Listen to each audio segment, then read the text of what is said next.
Hi, my name is John Whitehead. I'm an executive and leadership coach, and welcome to this week's video blog post. Here we are again, another week. Actually, it is, let me check here, week 13. Week 13 in a series that I'm doing on Marshall Goldsmith's 20 Habits That Keep You from the Top. My interpretations of them, things that I have taken away and learned from them, things that I have taken away as I've worked with my clients, as some of these have resonated with them as when we've brought it up and talked to them about it. Some really interesting stories and events show up when we talk about some of these things. And this week's is clinging to the past as one of those 20 habits that will keep you from the top, is clinging to the past. It's that, hey, we've always done it this way, right? We've always done it that way. We're not going to change it. We know this works, so that's it. And I get the picture of the guy in, I think you've seen it, there's a cartoon of a picture of a fellow chiseling a round stone into a wheel. And then there's fellas, pushing these square wheeled wagons around and said, no, this is the way it works. We don't have time to muck around with something new. I'm sure you've seen that. And so not being innovative, not looking forward, what's new and exciting. When we get stuck in ourselves, and right now as I record this, we're in COVID-19 lockdowns, right? So we do have that added isolation. We have that added inward thinking. So what are some of the ways you can expand yourself? What are some of the ways you can get out there?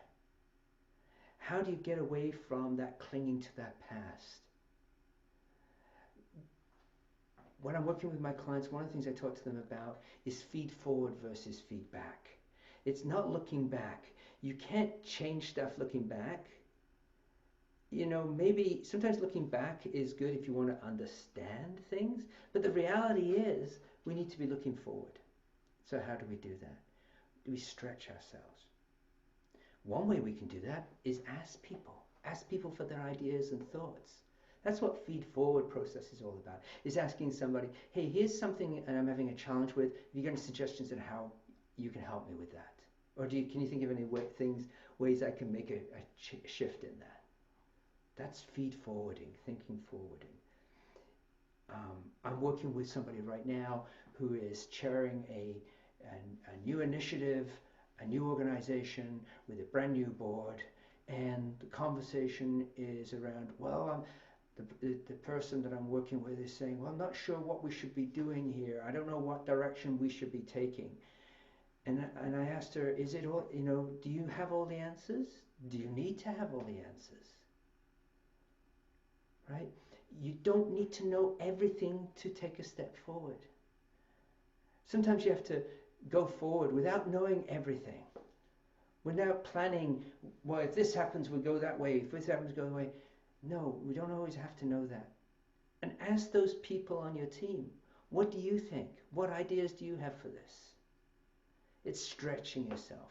It's looking outside and beyond yourself and where you can go. And if you continue to do that, you will continue rising to the top. Because people will notice and see your innovation. They will see your openness, your willingness to look at different ideas.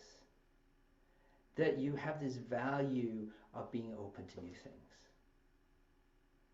So again, I'd be interested to hear your comments on that. Your own personal experiences, maybe, if you'd like. Just put them in the comments at this section below.